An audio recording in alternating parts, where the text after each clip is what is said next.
Well, hello everyone, and thank you for joining me. I'm Jill Bloom, group publisher of Walls and Ceilings, and welcome to a special episode of If Walls Could Talk.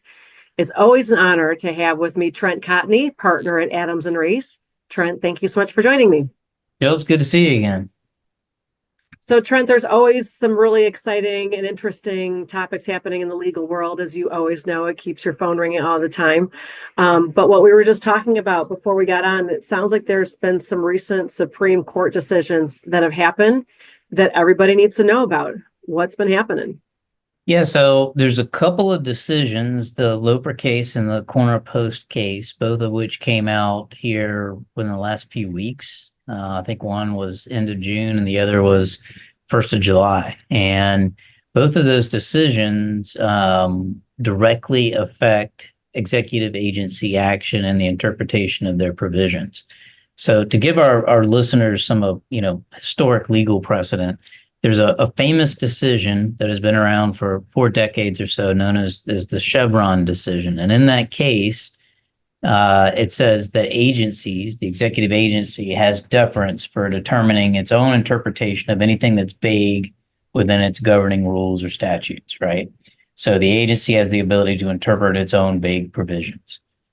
The Supreme Court in both of these decisions, and the Loper Bright case and in the Corner Post case, said, look, that's no longer going to happen. The courts will now exercise independent judgment over that interpretation. Okay. Which historically that belonged to, the agency that was the subject matter expert. Meaning like OSHA or the EPA? OSHA, EPA, FTC, any Department of Labor, any of those federal agencies. So what does this mean for, the construction industry? It means that there have been a whole host of challenges. Basically the floodgates are open.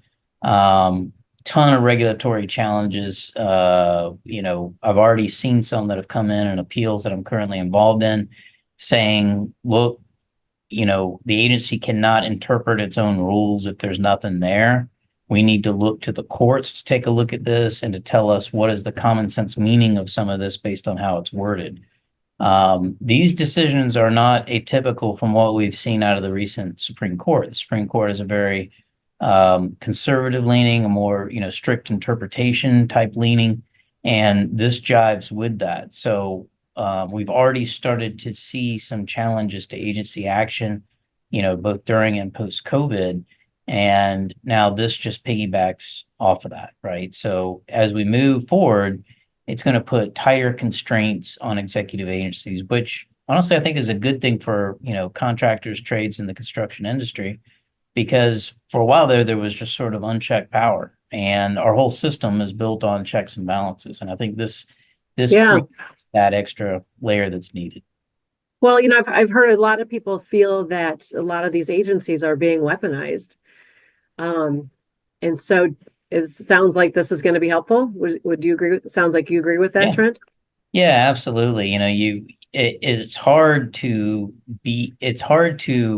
excel or defend yourself in a system that interprets its own rules, right? It would be a lot easier to have some sort of oversight and help interpret things that aren't plain, right? Because in looking at a lot of these regulations, it doesn't matter whether it's OSHA or any executive agency, you see holes, right? And there is stuff, if there weren't holes, I wouldn't have a job, right? So that's the problem. And you need a court to be able to determine that, because that's their role, is in the judiciary. So I agree with the decisions. I think it's the right way to go. And I do think, agency action needs to be checked a little bit. So does that lengthen the process and that it takes to get the rulings? Yes and no. I mean, we all know the march to justice is incredibly slow, and that's not all lawyers' faults. That's a lot of times either the judicial system or the agency system itself. I do think that this will raise additional challenges. So depending on how rulings are, you may see, if it's an adverse ruling, you can absolutely say, look, your interpretation of these rulings is flawed. We need additional judicial oversight to take a look at this. So I do think it will increase the number of appeals, which we've already started to see. Okay.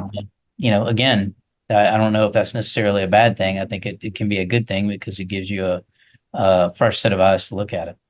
Oh, absolutely. That sounds great.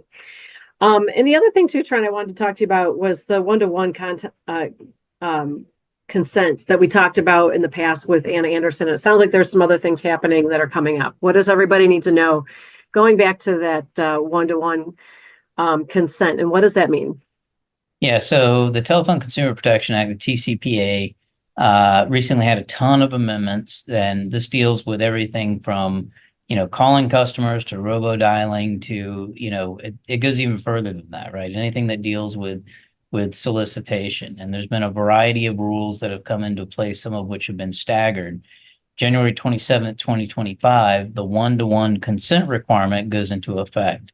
And what that means is that you have to have consent of the actual person that you're calling, and that consent needs to be obtained by the actual business that is making or causing the call to be made. So historically, you could have, a parent company obtain consent for 25 different subsidiary companies, and that would be fine. Now it is a one-to-one requirement. So what are we recommending for, anybody in the construction industry? Well, as you know, Jill, big believer in being proactive rather than reactive. So we're suggesting that you get a standard operating procedure in place, that you get a consent checklist. And this checklist has got, 7 to 10 different things on it, but in there, you've got a conspicuous disclaimer on your website, on your opt-in, on your, anything like that, where you are specifically getting that authorization to make that call or to have that communication. Okay. You are making sure that it is not a condition precedent to selling goods or services. You can't tie one with the other.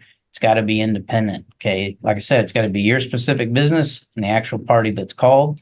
And the most important thing is you've got to be able to show that you've actually obtained the signature of the called party. So this can be done electronically or digitally. We all receive those text messages where we can opt in. But the other thing that I would kind of advise our listeners is if you outsource this, if you use external marketing, if you're using aggregators, if you're using external people, make sure that you check your vendor agreements and that you have access to the signatures and consent forms, because we defend a ton of these TCPA cases, both on the federal and state equivalents. And sometimes these companies are overseas. You'll never be able to find them, right? So hire reputable companies to do this stuff and make sure you have access to that critical documentation. Wow, yes, very, very good advice, Trent. And I know that we'll be talking about this more as time goes on because January 2025 is around the corner. Yep. So, like you said, hopefully we can help everybody be proactive and not reactive. Mhm. Well, Trent, thank you so much for your time. Is there anything else that's making your phone ring we should touch on real quick? I think there's some anxiety out there just generally with, where we are with the economy, where we are with the elections. Construction still remains incredibly strong. Backlog still remains strong. But, I'm always, anytime I talk to any contractor trade, anybody in the, construction industry, I always tell them, just keep a close eye on your AR, make sure that it's the customers you don't take that make you successful. And I want our listeners to just let that soak in a little bit. And what I mean by that is vet your customers, vet the people that you're going to do business with. Construction, as big as it is, it's word of mouth still. We all know who's a good contractor and who's not. We all know contractors that like to stiff subs. So what you want to do is you want to make sure that you are contracting with someone that is going to be a good partner with you, that is going to, work with you, and watch those accounts receivable. Great advice. So, Trent, if anybody has any questions for you, where do they find you? Sure, they can hit me up on social at Trent Cotney or email trent.cotney@arlaw.com. Sounds great. And thanks again, Trent. And if anybody has any questions for us, it's roofingcontractor.com, wconline.com, or buildingenclosureonline.com. And while you're there, make sure you sign up for all our free content, especially follow us on all our social media channels so you can stay up to date on all the great interviews we are doing, especially the great nuggets of legal information that we get from Trent. But most importantly, stay safe and healthy. And we can't wait to talk to you soon. Thanks again, Trent. Thank you.